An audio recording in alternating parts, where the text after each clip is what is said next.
ज्योति को याद करो हे योगी बड़े प्यार से।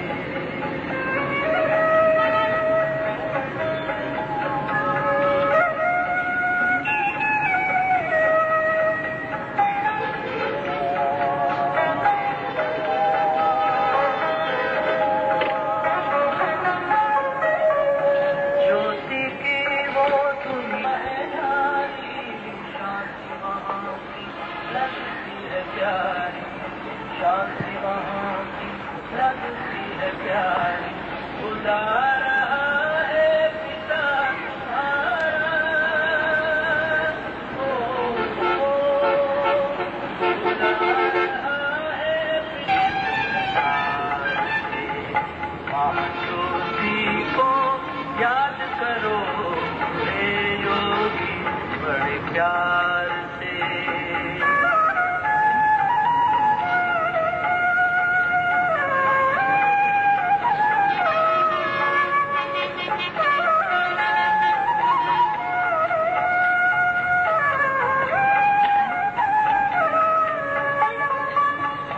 उपराम इस तन से मुक्त हो जा सारे बंधन से, इस आवाज की दुनिया से चल सज के दिव्य श्रृंगार से, सज के दिव्य श्रृंगार। उड़ चलो हे योगी संसार से, हे योगी संसार से। ज्योति को याद करो हे योगी बड़े प्यार।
आज है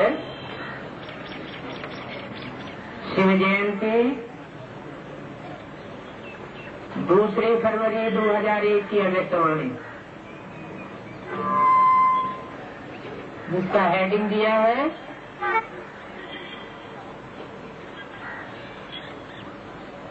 व्रत लेने और सर्व समर्पण होने का यादगार है शिव जयंती। काहे का यादगार है? निर्विकारी बनने का, व्रत लेने का यादगार।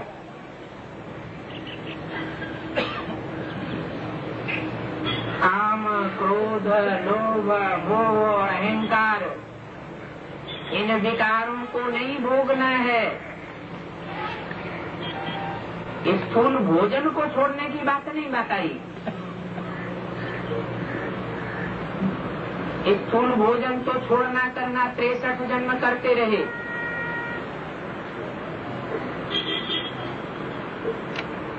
भगवान बाप आकर बताते हैं इससे कोई फायदा नहीं हुआ। शरीर स्वस्थ हो सकता है,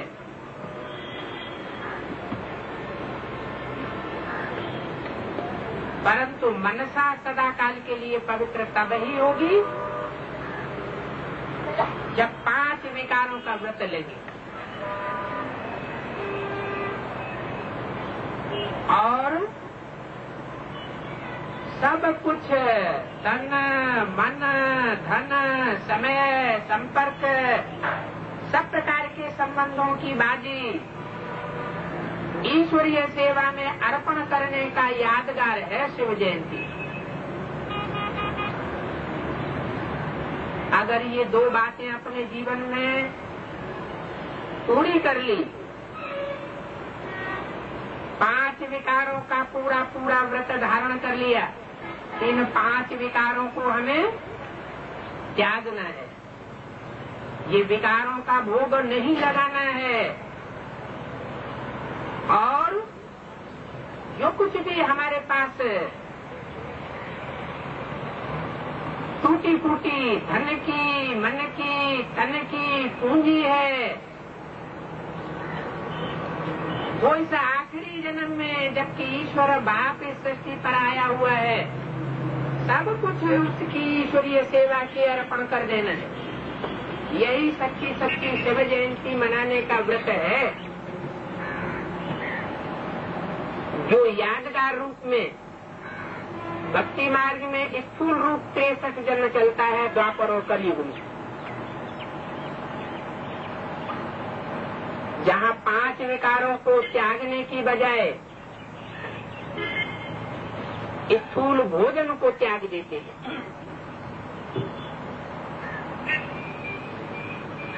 बोला आज त्रिमूर्ति रचयिता शिव बाप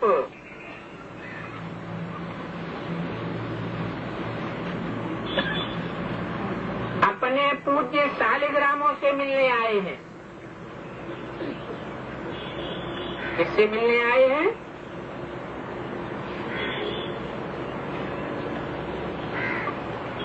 देह अभिमानियों से, देह समझने वालों से मिलने नहीं आए हैं। जैसे शिवलिंग होता है, उसको हाथ, पांव, नाक, आंख, कान का भान नहीं है, इसलिए हाथ, पांव, नाक, आंख, कान न शिवलिंग को दिखाए जाते हैं। कर्म इंद्रियां जैसे कि हैं ही नहीं, ऐसे ही उस निराकार की स्टेज में टिकने वाले शिव के बच्चे, जो निराकारी स्टेज को धारण करने वाले हैं, जिनकी यादगार शालिग्राम दिखाई जाती है। शालिग्राम में हाथ, पांव, नाक, आंख, कान नहीं दिखाई जाती। हाँ, बंधन दिखाया जाता है। वो इस बात की यादगार है कि आत्माएं जन्म मरण के चक्र में, जन्म मरण के बंधन में आती है। जो शालिग्राम यादगार दिखाई जाती है, परंतु परमपिता परमात्मा शिव, उनको ये बंधन नहीं दिखाया जाता। वो सदैव निर्बंधन है। परिबंधन त्रिमूर्ति शिव बाप, जो 3 मूर्तियों की रचना करने वाला है, 3 मूर्तियों का रचयिता है। ब्रह्मा की मूर्ति जो नई दुनिया की स्थापना का कार्य संपन्न कराई देती है, शंकर की मूर्ति जो पुरानी आसुरी ब्राह्मण षष्ठी, रावण कुंभकर्ण मेघनाथ जैसे ब्राह्मणों की षष्ठी का खुलासा कराई देती है।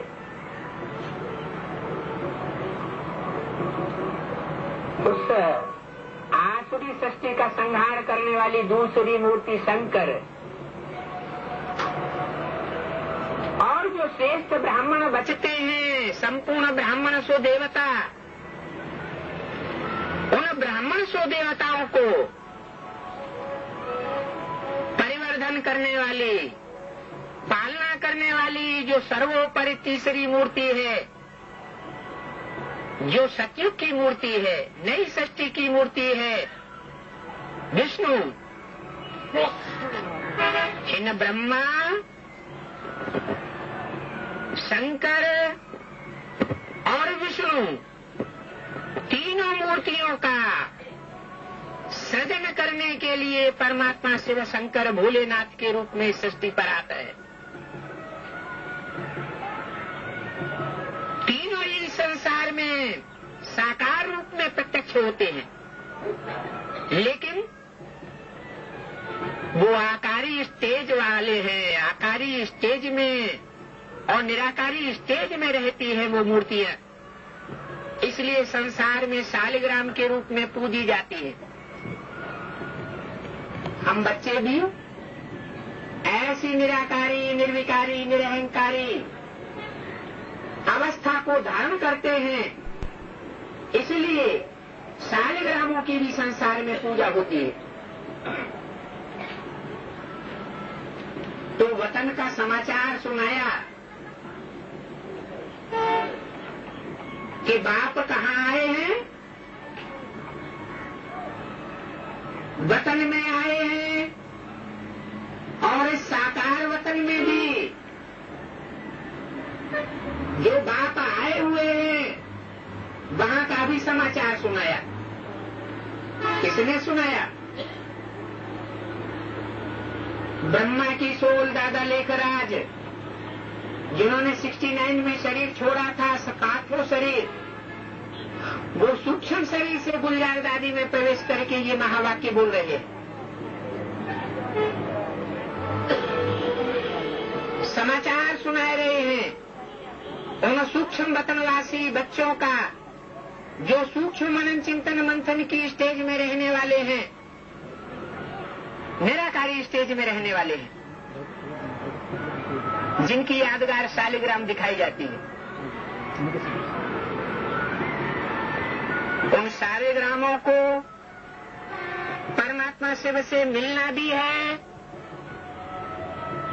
तो आज माना शिव जयंती के दिन, जो भक्ति मार्ग के रूप से वो दिन मनाया जाता है, खास उस दिन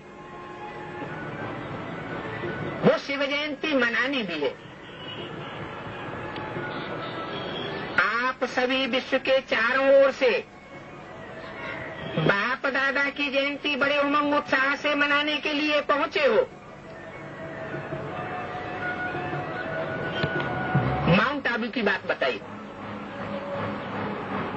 जो गुलजार दादी के सामने वत्स बैठे हुए हैं, उनकी बात बताई। बच्चे कहते हैं बाप की जयंती मनाने आए हैं, और बाप कहते हैं बच्चों की जयंती मनाने आए हैं।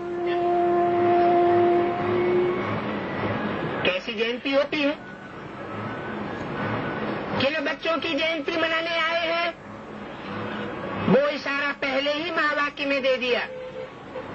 किन बच्चों की जयंती मनाने आए हैं? जो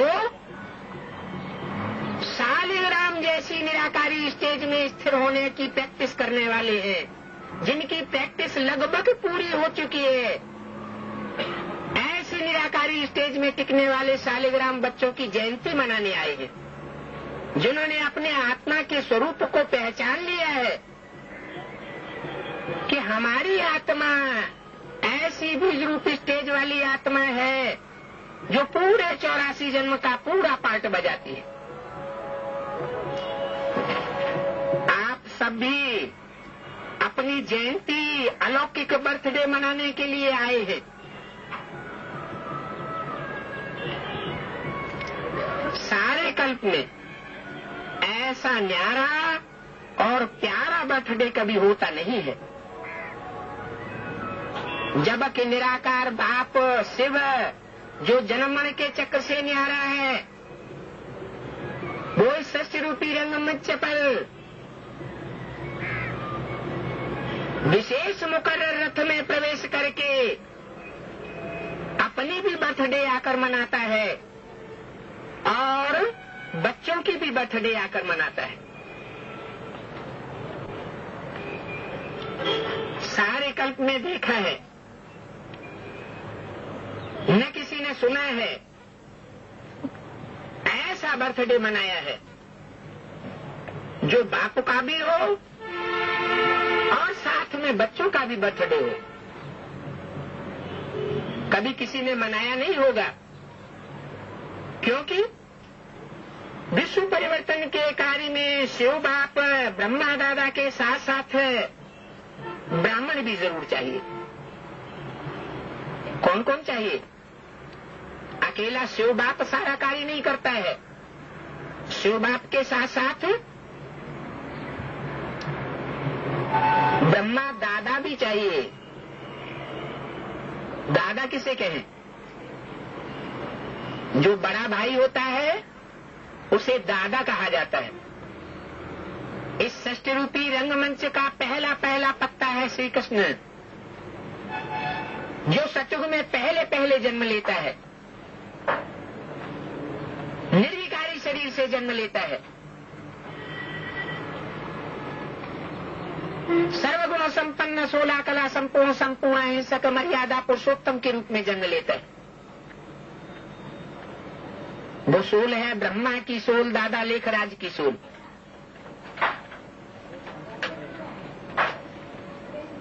उनके साथ इस समय शिव बाप भी जयंती मनाए रहे हैं और साथ साथ में ब्राह्मण बच्चे भी जरूर होने चाहिए, जो ऐसी निराकारी शालिग्राम जैसी स्टेज में टिक करके अपनी भी जयंती मनाए रहे हैं। ब्राह्मणों के बिना कोई यज्ञ सफल नहीं होता है। ब्राह्मण उन्हें ही कहा जाता है जो अपने जीवन में पवित्रता का व्रत धारण करते हैं। इसलिए बाप और ब्राह्मण बच्चों का इकट्ठा जन्मदिन है।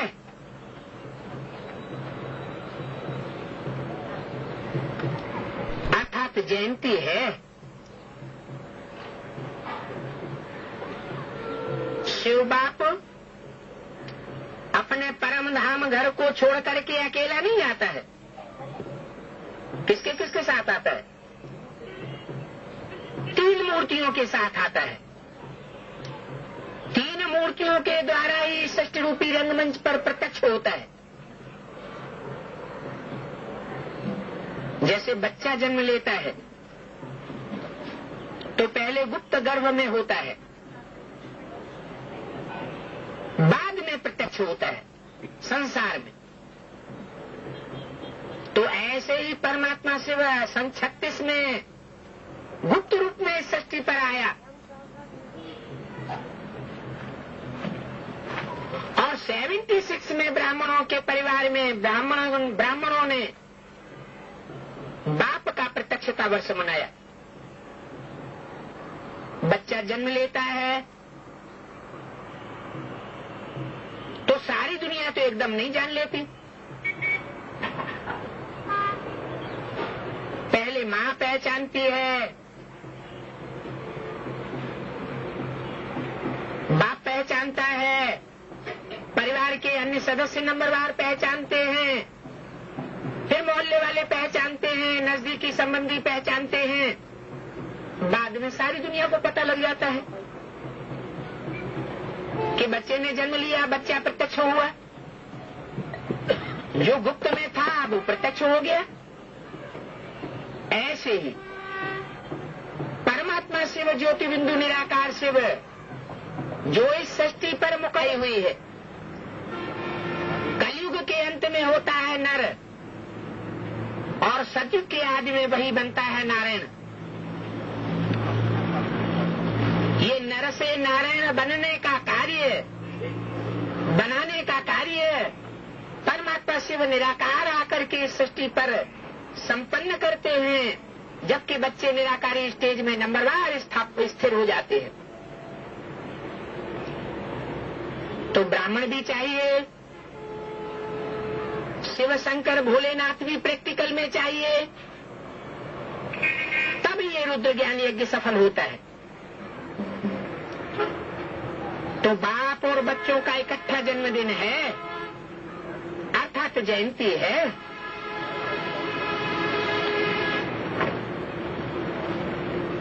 तीनों की प्रत्यक्षता हो जाती है। संपन्न रूप से प्रत्यक्षता तब कही जाए जब अखबारों के द्वारा सारे विश्व में, रेडियो ट्रांजिस्टर के द्वारा, टीवी के द्वारा, टीवी के सभी चैनल्स के द्वारा और कंप्यूटर के द्वारा भी सारे संसार में परमात्मा बाप का प्रत्यक्षता, परमात्मा बाप की प्रत्यक्षता का नगारा बजने लगे।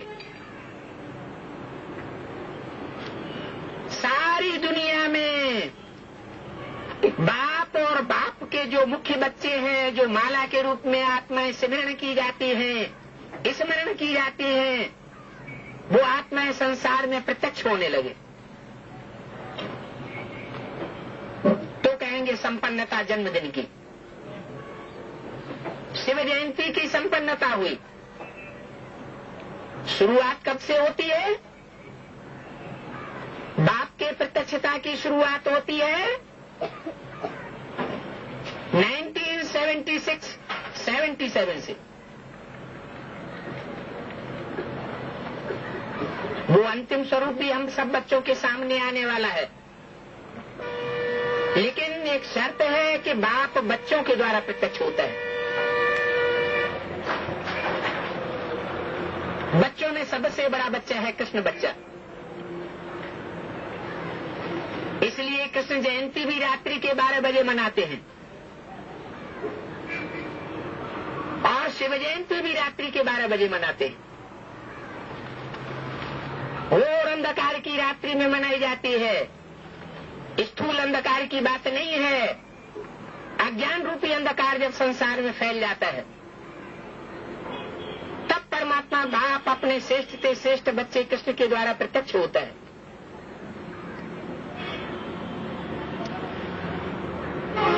तो बच्चे दिल ही दिल में बाप को मुबारक दे रहे हैं और बाप हर ब्राह्मण बच्चे को अलौकिक जन्म की अरब खरब से भी ज्यादा दिल की दुआओं के साथ मुबारक दे रहे हैं। तो मुबारक हो, मुबारक हो, बहुत अच्छा। एक हाथ की ताली अच्छी ताली है जो बहुत अच्छी लगती है। क्या मतलब? एक हाथ से तो ताली बजती नहीं है। यहाँ तो ब्राह्मणों की दुनिया में सब कुछ बेहद की बातें हैं। हाथ कोई स्थूल हाथ की बात नहीं है, बुद्धि रूपी हाथ की बात है। एक बुद्धि रूपी हाथ जो साकार रूप धारण करने वाले बच्चे हैं, उनका अपना अपना हाथ है, और एक हाथ शिव बाप का ऐसा है जो कभी साकारी स्टेज वाला नहीं बनता, उसका स्थूल हाथ होता ही नहीं। उसका सिर्फ बुद्धि रूपी हाथ होता है। तो अपनी बुद्धि रूपी हाथ से बाप के बुद्धि रूपी हाथ के साथ जो ताली बजाने में बच्चे एक्सपर्ट हैं, माने बाप शिव का बुद्धि रूपी हाथ और बच्चों का साकार बुद्धि रूपी साथ, दोनों की ताली बजे। ताली बजने का मतलब है कि परमात्मा शिव ने अपनी जो मत दी है, जिस मत का नाम भारतवर्ष में श्रीमत भगवत गीता पढ़ता है, उस भगवत गीता ज्ञान के अनुसार हम अपनी बुद्धि रूपी हाथ की ताली बजाते रहे। ये एक हाथ की ताली है। हर एक बच्चा परमात्मा शिव बाप की मत पर नंबरवार चलने वाला है, इसलिए एक जैसी ताली नहीं बजा सकते सब।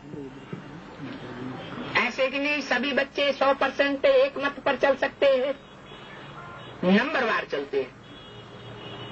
कोई की ताली पूरी बजती है और कोई की ताली अधूरी बजती है। लेकिन निराकारी स्टेज वाले बच्चों की ही बजती है। जिन्होंने निराकार बाप की निराकारी स्टेज को धारण कर लिया नंबरवार पुरुषार्थ अनुसार, उनकी बुद्धि मन बुद्धि रूपी जो आत्मा है वो उतनी ही निराकारी स्टेज में टिक कर जो बाप सतगुरु है उसकी मत पर चलने वाली बनती है।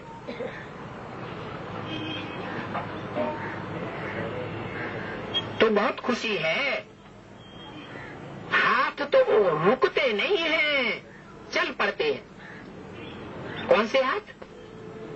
बच्चों के जो मन बुद्धि रूपी हाथ हैं, जब परमात्मा बाप शिव निराकार को पहचान लेते हैं, साकार रूप में आए हुए बाप को समझ लेते हैं, तो उसकी मत पर चल पड़ते हैं।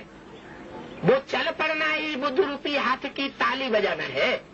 ये एक हाथ की ताली है।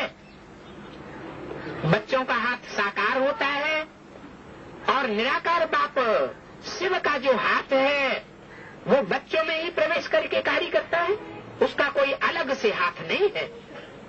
तो ये श्रीमत रूपी हाथ है, बुद्धि रूपी हाथ है, जिस हाथ को चल पकड़ करके हम बच्चे अपने जीवन में चल सकते हैं। ये श्रेष्ठ से श्रेष्ठ मत निराकार शिव परमात्मा शिव के अलावा कोई दे नहीं सकता। माना गीता का ज्ञान निराकार शिव परमात्मा शिव ने शंकर के साकार तन में आकर के निराकारी स्टेज में धारण करके दिया है।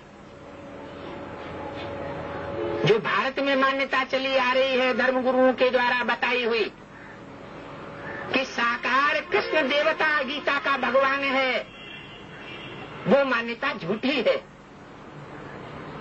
जो स्वयं साकार है वो दूसरों को परमधाम में जाने के योग्य निराकार नहीं बना सकता। निराकारी स्टेज में धारण कराना माना गीता का आखिरी श्लोक नष्टो मोहा स्मृति लब्धा, देह अपनी देह और देह के संबंधों से न्यारा कर देना। वो निराकार बाप का ही काम है जो इस सृष्टि पर आकर के प्रैक्टिकल में ऐसा पार्ट बजाता है, साकार तन में प्रवेश करके ये पार्ट बजाता है। दादा लेखराज ब्रह्मा जो कृष्ण की सोल है उसके द्वारा ये पार्ट साकार में नहीं बजाया जा सकता। कृष्ण की सोल बच्चा है, बच्चा बुद्धि है, इसलिए मुरली में बोला है ब्रह्मा को बाबा बेबी कहते हैं। बेबी का मतलब है बच्चा बुद्धि। उस तन के द्वारा परमात्मा शिव ने जो महावाक्य उच्चारण किए उनका सीधा सीधा अर्थ तो बच्चा समझ सकता है, लेकिन उसके गुह्य अर्थ को नहीं समझ सकता, क्योंकि बच्चा बुद्धि है। गुह्य अर्थ को समझाने के लिए परमात्मा बाप को इस सृष्टि रूपी रंगमंच का जो हीरो पार्टधारी है जिसे आदिदेव कहा गया है शास्त्रों में। तुम आदिदेव है, पुरुष है, पुराण है, पुराने से पुराना पुरुष है, उसमें प्रवेश करना पड़ता है। पुरुष का अर्थ ही होता है पुर माना पुरी, स माना सेते। जो शरीर रूपी पुरी में सोने वाली आत्मा है, आत्मिक स्टेज में स्थिर रहने वाला है। सबसे पहले जो आत्मिक स्टेज में स्थित हो जाता है वो है हीरो पाटधारी, जिसे दूसरे धर्मों में आदम और एडम कहा जाता है।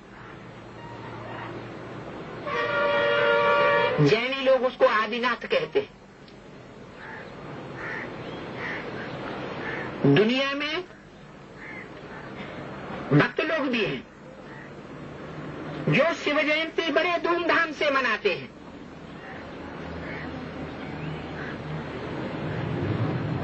तुम बच्चे तो इतनी धूमधाम से नहीं मनाते, तुम्हारा कुछ भी पंप एंड शो नहीं है। दुनिया वाले तो जो त्योहार मना रहे हैं वो भी बड़ी धूमधाम से मनाते हैं, बाजे गाजों के साथ मनाते हैं। तुम्हारे तो ज्ञान के बाजे हैं, कोई दिखावट नहीं है, कोई पंप एंड शो नहीं है। लेकिन वो भक्ति मार्ग वाले मनाते हैं, एक दिन का जागरण करते हैं अथवा एक दिन का व्रत लेते हैं। वो भी विकारों का व्रत नहीं लेते, स्थूल भोजन छोड़ने का व्रत लेते हैं। और आप बच्चों ने अज्ञान नीति से जागरण का संकल्प एक दिन के लिए नहीं किया है। आप तो एक दिन के लिए जगते हो क्या? हैं? नहीं, हमारा तो जो व्रत है आजीवन के लिए व्रत है। हमारा निश्चय पत्र ही कैसा है,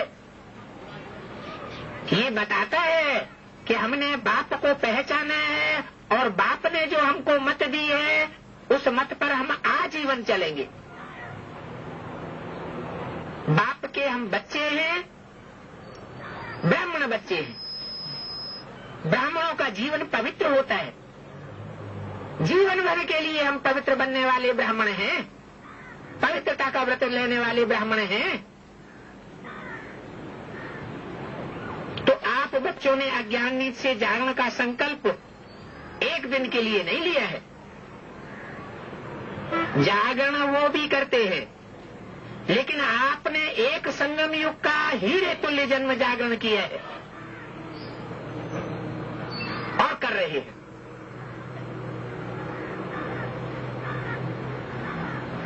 हीरे तुल्य जागरण जो और किसी जन्म में नहीं होता है। इस हीरे तुल्य जन्म में ही, इस हीरे तुल्य युग में ही जो पुरुषोत्तम संगम युग है उसमें ही ये जागरण हो सकता है।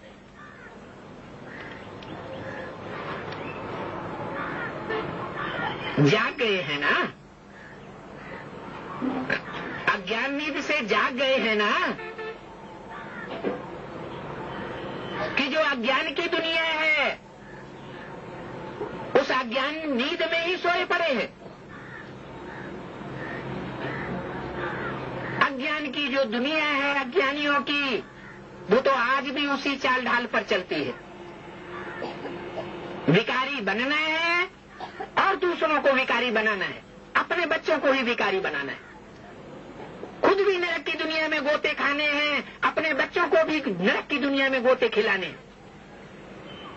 ये है दुनिया की परंपरा। हम बच्चों की तो बुद्धि में आ चुका है कि अब कल का कल्पांतकारी बाप आया हुआ है जो इस चतुर्युगी का अंत करने के लिए और नई चतुर्युगी की शुरुआत करने के लिए आया है। अब नई दुनिया आने वाली है, ये विकारों की दुनिया नष्ट होने वाली है। ये दिखावे के व्रत त्योहार जो अल्पकाल का एक दिन का सुख देने वाले हैं वो नष्ट होने वाले। सहज सहज ज्ञान को समझ करके और ज्ञान के रहस्य को जान करके अगर इन दिखावे के त्योहारों को हमने नहीं छोड़ा प्रकृति ऐसा तांडव नृत्य करने वाली है कि जबरियन इन त्योहारों को हमसे भुला देगी। ये अल्पकाल की खुशियां हम भूल जाएंगे जो हम शादियों बर्बादियों में समझते हैं कि ये सुख का कार्य है। सुख के रास्ते पर हम चल रहे हैं। इस अज्ञान की नींद से बाप परमात्मा शिव ने हमको जगाया है। तो पूछा, जाग गए हैं ना कि अभी भी सोए पड़े हैं? अगर सोए पड़े हैं तो भक्ति की अंधियारी रात में है। भक्ति आती है रावण से। रावण 10 सिरों वाला होता है, अनेक मत देने वाला होता है, और परमात्मा बाप शिव हैं एक मत देने वाले। तो वो आकर के पूछ रहे हैं बच्चों से, बच्चे इस अज्ञान की रात से जाग गए हैं जो भक्ति की अज्ञान की रात्रि है। भक्ति मार्ग के जो कर्म कांडे हैं जिनका आगा पीछा नहीं मिलता, जिनके कार्य और कारण का विश्लेषण कोई नहीं कर पाता, अंधश्रद्धा में चलते हैं और दूसरों को भी अंधश्रद्धा में चलाते हैं। बाप आकर के उस भक्ति का सारा रहस्य ज्ञान के आधार पर क्लियर करते हैं। इसलिए शास्त्रों में लिखा है, ज्ञानी तू आत्मा मुझे विशेष प्रिय है। जो अपने को और इस सृष्टि रूपी रंगमंच के बाप जो सारी सृष्टि का पिता है, मनुष्यों का पिता है, आत्माओं का पिता है, उसको पहचान लेते हैं। तो पूछा, जाग गए हैं ना? अभी फिर सोएंगे तो नहीं ना? अगर जाग गए हैं तो दुनिया भी जो कुरीतियां शादी बर्बादी आदि की चल रही है उनमें नहीं चलेंगे। अगर सोए हुए हैं तो खुद भी चलेंगे और दूसरों को भी चलाएंगे। भक्ति मार्ग की जो सारी परंपराएं झूठी परंपराएं हैं, उन परंपराओं को पोषण करते रहेंगे और दूसरों की भी आंखें बंद करते रहेंगे। तो पूछा, अभी फिर सोएंगे तो नहीं ना? या थोड़ा थोड़ा सा सो जाएंगे, या थोड़े समय के लिए सो जाएंगे? क्योंकि अब तो विनाश का तांडव नृत्य संसार में होने वाला है। दुनियावी जो अल्पकाल की खुशियां हैं वो ज्यादा लंबे समय तक तो कोई मना ही नहीं सकता।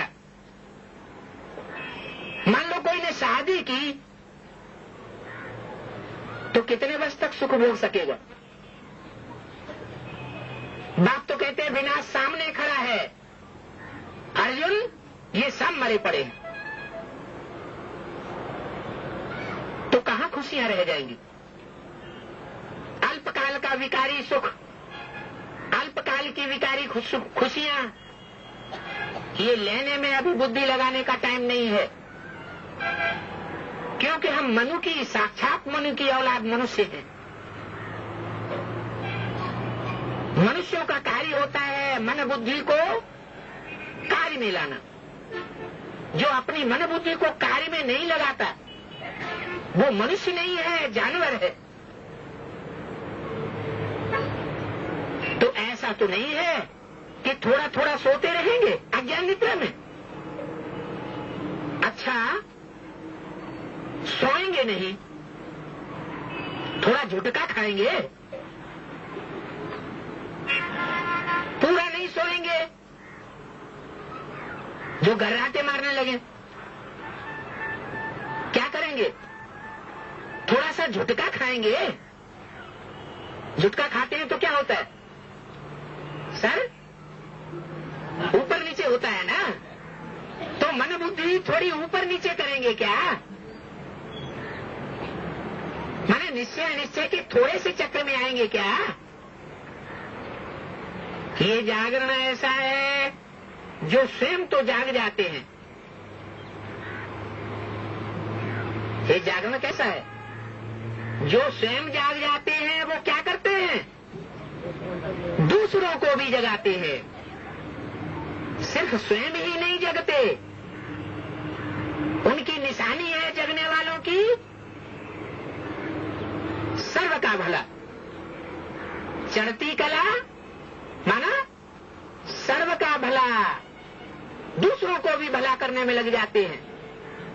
न खुद भक्ति मार्ग के आडंबरों में चलते हैं और न दूसरों को चलाने के लिए प्रेरणा देते हैं, बल्कि उनको और ही ईश्वरीय ज्ञान में तीव्र गति से दौड़ना सिखाते हैं। ज्ञान की जीवन में जागरण मन अंधकार से रोशनी में आ गए।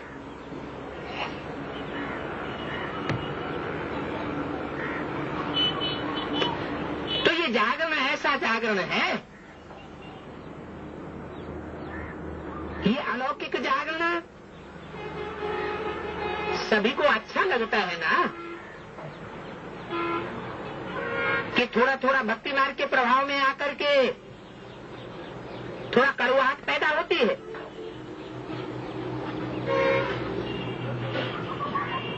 थोड़ा भक्ति मार्ग के आडंबरों से प्रभावित होते रहते हैं।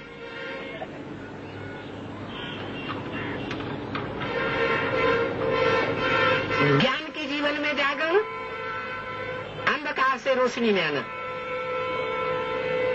जब से जन्म लिया, जयंती मनाई, तब से क्या क्या व्रत लिया, याद है ना? बच्चे कहते हैं याद तो क्या, हमारी तो नेचुरल जीवन ही व्रत हो गई। पवित्र आहार, खाना पीना कैसा, पवित्र, पवित्र व्यवहार, जो शरीर की कर्मेंद्रियों के द्वारा, वाचा के द्वारा, दृष्टि के द्वारा जो हम दूसरों के साथ व्यवहार करते हैं, वो भी कैसा, पवित्र व्यवहार, जिसमें अपवित्रता का नाम निशान न हो, और पवित्र संकल्प, विचार, ये हमारी जीवन बन चुकी है। न छी संकल्प करेंगे, देह के संकल्प, न छी वाचा मुख से निकालेंगे, न कर्मेंद्रियों से कोई ऐसा व्यवहार छी होने देंगे जो हमारे या दूसरे के पतन का निमित्त बने।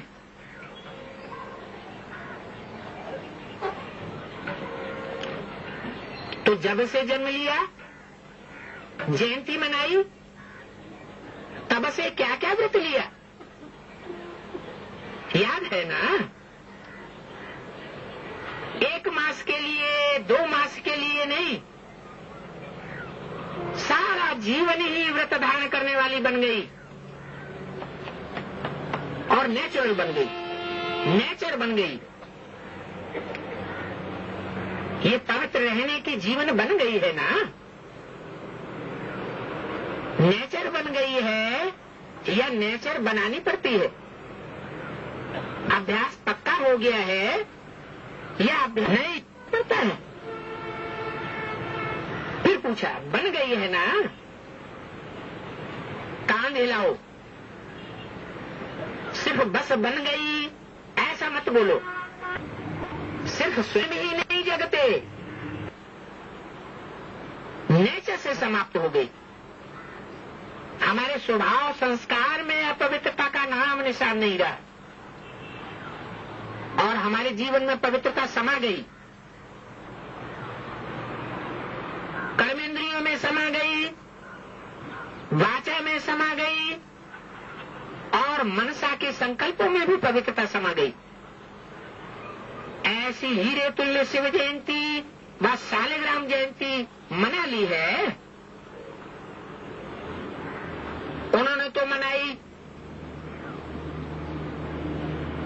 कौन सी तिथि को? भक्ति मार्ग वालों ने। भक्ति मार्ग वालों ने इस वर्ष 2001 में कौन सी तिथि को मनाई, कौन सी तारीख को है?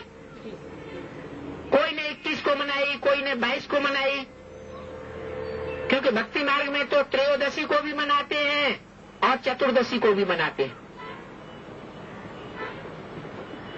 ने पहले मनाई, कोई ने बाद में मनाई। एक दिन का अंतर भी होता है दक्षिण भारत और उत्तर भारत में। तो उन्होंने तो एक तिथि निश्चित कर दी कि इस तिथि में हमने मना ली, लेकिन बाप दादा ने कोई तिथि दी है कर्मेंद्रियों पर पूरी विजय पाने की? नहीं दिए। अरे अव्यक्त वाणी में इस वर्ष कोई स्पेशल तिथि दी है? नहीं दी है। 31 मार्च या 6 महीने की लंबी अवधि नंबर वालों के लिए पुरुषार्थ करने की, पुरुषार्थ पूरा करने की कोई तिथि दी है? 6 मास में रिजल्ट देखने की बात बताई है ना। तो उस पीरियड तक ये व्रत जिन बच्चों ने नंबरवार पुरुषार्थ अनुसार लिया, समझो उनकी शिव जयंती का व्रत पूरा हुआ। उसमें भी 25% छूट दे दी है। 75% व्रत धारण करने के लिए ही बोला है। तो ऐसी पवित्रता की नेचर बन गई है या अभी बनानी है? भक्ति मार्ग वालों ने तो पहले मना ली, तो ज्ञानियों को आगे चलना है या भक्तों को आगे चलना है? तीखी दौड़ किसको पहननी चाहिए? भक्तों को आगे जाना चाहिए या ज्ञानियों को आगे जाना चाहिए? भक्तों को तो डायरेक्ट भगवान नहीं मिला है और ज्ञानियों को डायरेक्ट भगवान मिला हुआ है। भगवान आता ही है जन्म जन्मांतर के लिए भाग्यशाली बनाने के लिए। अनेक जन्मों का भाग्य बनता ही तब है जब हम बच्चे नंबरवार पुरुषार्थ अनुसार कर्मेंद्रियों के ऊपर जीत पाकर विश्व के मालिक बनते हैं, राजयोग सीख करके अनेक जन्मों के लिए राजा बनते हैं। तो ऐसी पवित्रता की नेचर बन गई है या बनानी पड़ती है? पड़ती है माने कंपल्सन है। स्वभाव संस्कार पक्का नहीं हुआ है, लेकिन कोई डर है, कोई भय है, इसलिए बनाते हैं। सहज सहज स्वभाव संस्कार में ये बात समा जाए तब हम कहेंगे कि हम पक्के ब्राह्मण बने। इसलिए पूछा, कहा कि जब बाप पूछते हैं तो कान हिलाओ, सिर्फ मुख से मत बोल दो ऊपर ऊपर कि हाँ बन गई है। अपवित्रता नेचर से समाप्त हो गई है और पवित्रता जीवन में समा गई है। ऐसी हीरे तुल्य शिव जयंती बस शालिग्राम जयंती मना ली। चारों ओर के देश विदेश के बच्चे भी साथ साथ मनाए रहे हैं। क्या शिव जयंती वैसे विदेशी लोग नहीं मनाते, लेकिन बाप के जो बच्चे हैं वो सारे विश्व में, चाहे देश के बच्चे हों, चाहे विदेश के बच्चे हों, चाहे हिंदू धर्म के हों या किसी दूसरे धर्म के हों, वो सारे विश्व में साथ साथ शिव जयंती मनाए रहे हैं नंबरवार पुरुषार्थ अनुसार। बाप दादा देख रहे हैं कि चारों ओर बाप साथ और आपके साथ, बाप के साथ और आपके साथ सारे विश्व के चारों ओर के बच्चे कितने खुश हो रहे हैं। खुशी तो उतनी ही होगी जितना प्रैक्टिकल जीवन में उस स्टेज को धारण किया होगा। जो बाप ने बताया है कि कर्मेंद्रियों के ऊपर इस समय हमें जीत पानी है।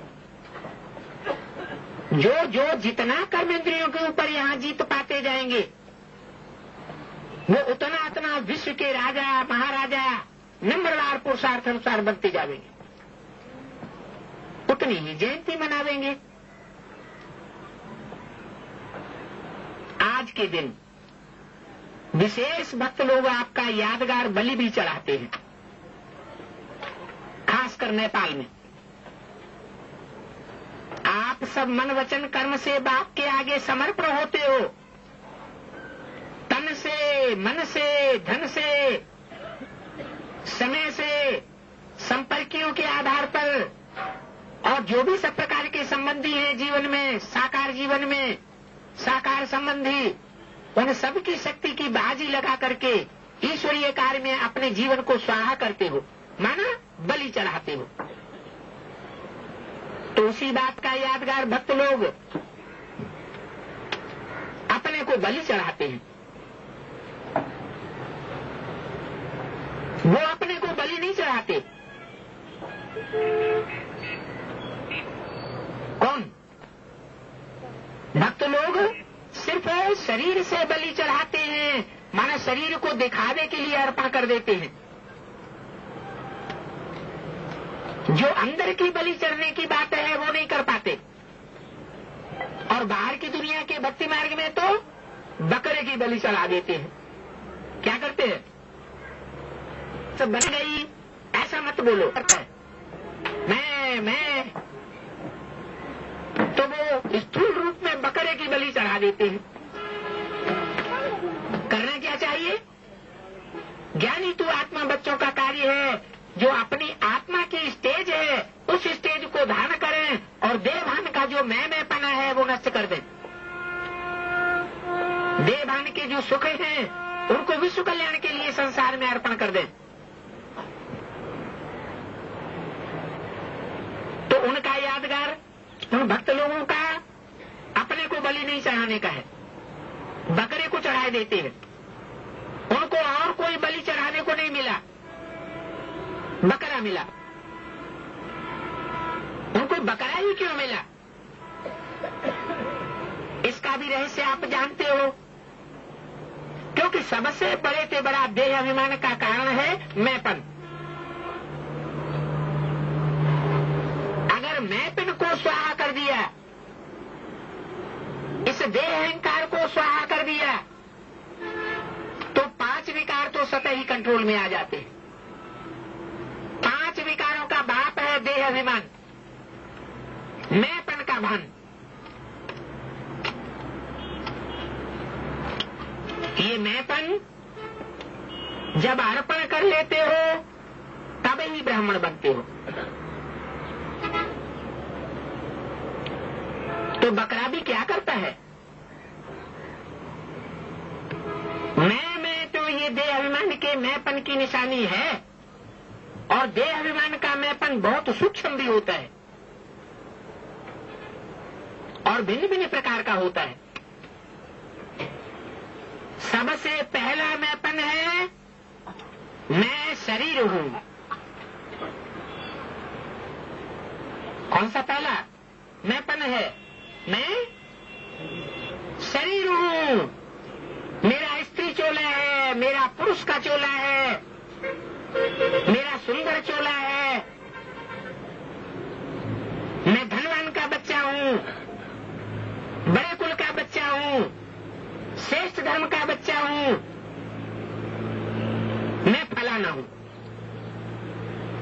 फिर आगे चलो तो संबंध में फंसने का भी भिन्न भिन्न मैंपन समाया हुआ है। 20-2-2000 की अव्यक्तवाणी का दूसरा पेज। इसके आगे भी चलो तो भिन्न भिन्न पोजीशन का भी मैंपन है, उससे भी सूक्ष्म अपनी विशेषता का। मेरे अंदर ये विशेषता है, ये अपनी विशेषता का मैंपन भी नीचे ऊपर ले आता है। विशेषता तो हर एक में होती ही है, कोई में कोई विशेषता होती है, कोई में किस प्रकार की विशेषता होती है। ऐसा तो कोई भी मनुष्य, कोई भी आत्मा नहीं है जिसमें चाहे स्थूल रूप में चाहे सूक्ष्म रूप में कोई भी विशेषता न हो।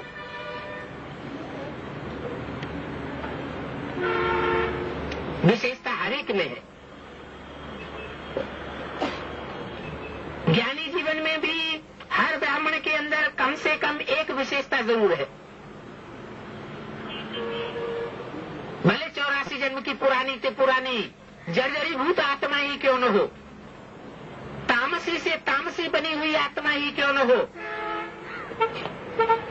अगर वो ज्ञान में आई हुई है तो उसमें एक विशेषता जरूर है, नम्रता पुरुषार्थ अनुसार। कौन सी है? हाँ, हर एक ब्राह्मण बच्चे में जो पक्का ब्राह्मण बना है, कैसा ब्राह्मण?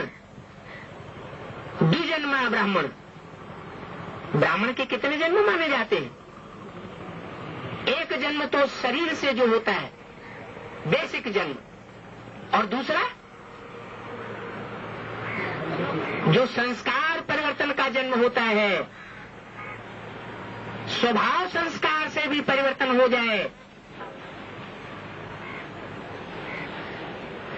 वो संस्कारी जन्म। जबकि यज्ञोपवीत पहनते हैं भक्ति मार्ग में यादगार, जो ब्रह्मा विष्णु शंकर के स्वरूप को पहचान लेते हैं। इन 3 धागों का महत्व क्या है? ज्ञान के 3 सूत्रों को अपने जीवन में धारण कर लेते हैं। ब्रह्मा द्वारा स्थापना, विष्णु द्वारा पालना, शंकर द्वारा विनाश, इस सृष्टि का कैसे होता है, कौन निमित्त बनता है, ये सारी बातों को पहचान लेते हैं। वो यज्ञोपवीत रूपी 3 धागों को अपने जीवन में जो धारण करने वाले हैं, प्रैक्टिकल जीवन में चलने वाले हैं, वो ब्राह्मण कितने श्रेष्ठ होते हैं। ज्ञानी जीवन का विशेष महत्व होता है, और वो महत्व तभी होता है जबकि उन्होंने परमात्मा बाप को, जो त्रिमूर्ति बाप कहा जाता है, 3 मूर्तियों के द्वारा प्रत्यक्ष होता है। उन तीनों ब्रह्मा विष्णु शंकर की जो 3 मूर्तियां इस सृष्टि रूपी रंगमंच पर प्रैक्टिकल में कार्य कर रही हैं, साकार रूप में मौजूद हैं, उन तीनों को जिसने पहचान लिया हो, जान लिया हो, उनके स्वभाव संस्कार को जीवन में नम्रता पुरुषार्थ अनुसार धारण किया हो, तो ऐसा कोई भी ब्राह्मण बच्चा नहीं है जिसमें उस त्रिमूर्ति बाप को प्रैक्टिकल में पहचानने का गुण न हो। ये ज्ञानी जीवन में विशेषता परमात्मा की देन है। परमात्मा बाप खुद आकर के बच्चों को अपना परिचय देते हैं। कोई मनुष्य मात्र ब्राह्मण बच्चों को बाप का परिचय नहीं दे सकता। बाप खुद प्रैक्टिकल में सन्मुख आकर के अपना परिचय दे रहे हैं। ये परमात्मा की सौगात है। प्रैक्टिकल में ये सौगात बच्चों को मिल रही है। जब परमात्मा की देन को देह अभिमान बस मैंपन में लाते हैं, मैं ऐसा हूं, मैं ऐसा हूं, वैसा हूं, ये देह अभिमान, रायल अभिमान बड़े से बड़ा मैंपन है। तो समर्पण तो हुए ही है, लेकिन आगे चलकर क्या देखना है? टीचर्स सभी अपने को क्या कहते हैं? समर्पण है ना? तो टीचर्स सभी समर्पण हैं। मैंने अपने देहभान को नष्ट कर दिया है। अच्छा, प्रवृत्ति में रहने वाले समर्पण हैं। मैंपन का देहभान, मैं जो बकरे की बलि चढ़ाने का यादगार भक्ति मार्ग में चल रहा है, वो खत्म कर दिया है। हाँ या ना? समर्पण है। अच्छा, पांडव समर्पण है। पांडवों का तो यादगार भक्ति मार्ग में चल रहा है। शास्त्रों में भी लिखा हुआ है, पांडव ऊंची स्टेज में जाकर पहाड़ों पर गल मरे। तो पहाड़ों पर गल केवल मरने की बात नहीं है, ऊंची स्टेज में जाकर देह अभिमान से गलने की बात है। देह अभिमान को गलाया है, पांडवों ने गलाया है। चलो, स्त्री जाति में तो देह का होना ज्यादा रहता है, पांडवों ने देह अभिमान को गलाया है, बहुत अच्छा है, मुबारक हो। अब आगे क्या करना है? समर्पण तो हो गए, ये बहुत अच्छा किया।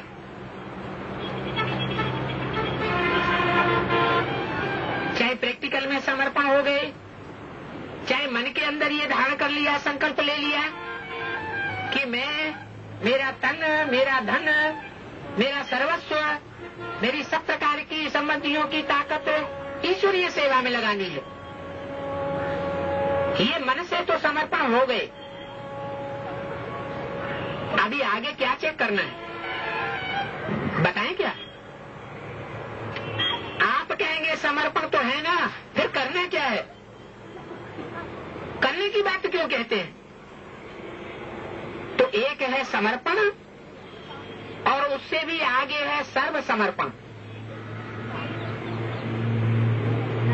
सर्व में विशेष अंडरलाइन है, अपने मन बुद्धि संस्कार सहित सब कुछ समर्पण। क्योंकि जितना आगे बढ़ते हो, पुरुषार्थ में तीव्र गति से कदम उठाते हो और उठा भी रहे हो। वर्तमान वायुमंडल प्रमाण ब्राह्मण जीवन में भी, क्योंकि मेजॉरिटी तो ब्राह्मण ही बैठे हैं, मेजॉरिटी तो इस सभा में ब्राह्मण ही बैठे हैं, जिन्होंने जीवन में ये व्रत लिया है कि हमें माया से युद्ध करते हुए भी पवित्रता पर अटल रहना है। ऐसे ब्राह्मण मेजॉरिटी यहाँ बैठे हैं। मन के ऊपर व्यर्थ है, बुरा नहीं, बुरा तो खत्म हो गया, लेकिन व्यर्थ और नेगेटिव उसका प्रभाव वर्तमान वायुमंडल के प्रमाण ज्यादा बुद्धि पर हो जाता है। तो यथार्थ और सत्य निर्णय करने की महसूसता शक्ति कम महसूस होती है,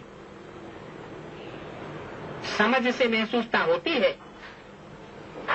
हाँ, ये रंग है, ये ठीक नहीं है, लेकिन एक है विवेक से महसूसता और दूसरा होती है दिल से महसूसता। कौन सी ज्यादा श्रेष्ठ है? एक तो ज्ञान के आधार पर महसूसता कर ली और एक दिल के आधार पर महसूस करे कि ये रंग है और ये राइट है। अगर दिल से कोई भी बात को महसूस कर लिया तो दुनिया भले बदल जाए, लेकिन स्वयं नहीं बदलेगा। जिसने दिल से महसूस कर लिया, ज्ञान के आधार पर तो बहुत महसूस कर लेते हैं, लेकिन दिमाग के साथ साथ दिल से भी महसूस करें तो मन बुद्धि का तो सुनाया। अब संस्कार पुराने 63 जन्मों के होने के कारण नेचुरल हो गए हैं, जिसको दूसरे शब्दों में कहते हो ये गलती नहीं है लेकिन मेरी नेचर है। तो पुराने संस्कार कुछ मिटते हैं, कुछ दब जाते हैं, फिर निकल आते हैं। लेकिन सर्व समर्पण का अर्थ है मन का भाव और भावना हर आत्मा के प्रति परिवर्तन हो जाए।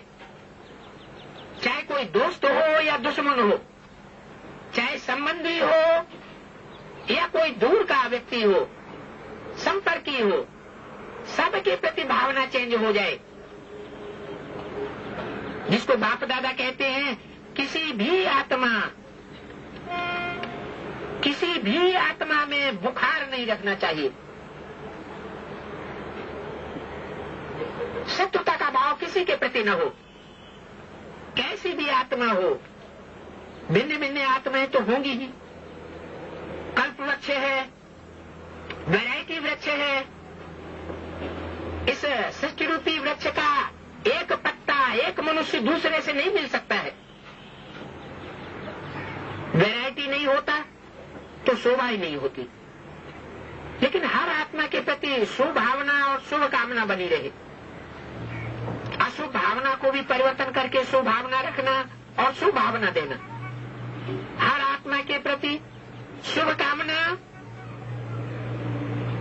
ये बदलाव अवश्य करके दिखाना है। ये आत्मा बदलेगी तो मैं बदलूंगा, ऐसे नहीं। ऐसे नहीं कि ये तो बदलता ही नहीं है तो मैं क्यों बदलूं। उसके प्रति जज बन के जजमेंट नहीं दो, ये बदलता नहीं है। जब चैलेंज की है कि हम प्रकृति को भी परिवर्तन करके सतोगुणी बना देंगे, जो जड़ बुद्धि प्रकृति है उसको भी हम परिवर्तन कर देंगे, तो प्रकृति पहले परिवर्तन होगी या आत्माएं पहले परिवर्तन होंगी? कौन परिवर्तन होगा? पहले तो सृष्टि की जितनी भी आत्माएं हैं उनके दिल परिवर्तन हो जाएंगे। नेचर तो बाद में परिवर्तन होगी।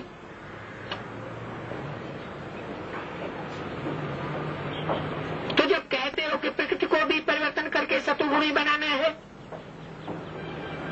बनाना ही पड़ेगा, क्योंकि प्रकृति को भी पॉल्यूट किसने किया है?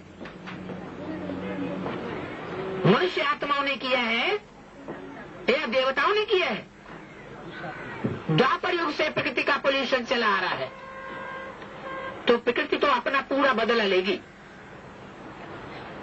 किसी को भी छोड़ने वाली नहीं है। ऐसे समझो कि प्रकृति ही धर्मराज है, बदलना ही पड़ेगा, बनेगी नहीं, क्वेश्चन नहीं करना। प्रकृति को सतो प्रधान बनाना ही है, अपने स्वभाव संस्कार रूपी प्रकृति को, और जो जड़ प्रकृति है उसको भी परिवर्तन करना ही है।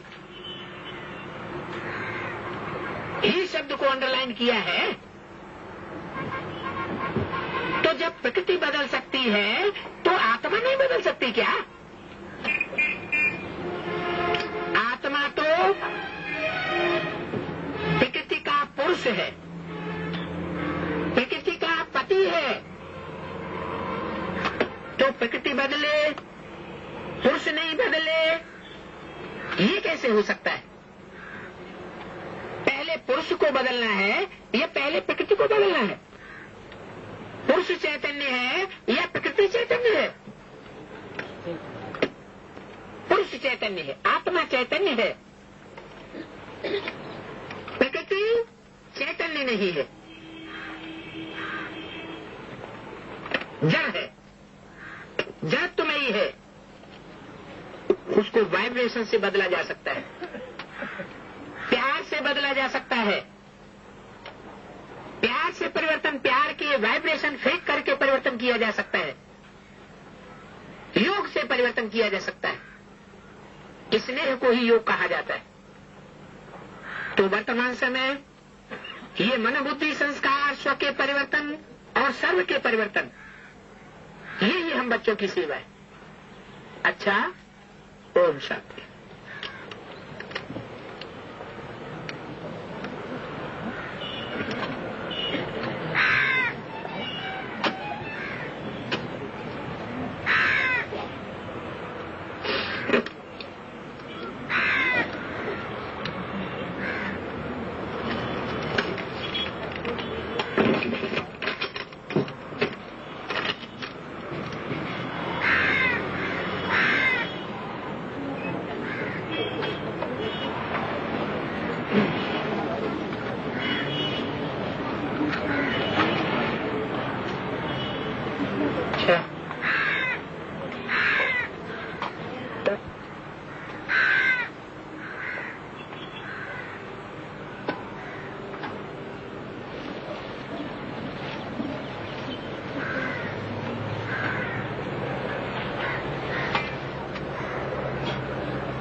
है।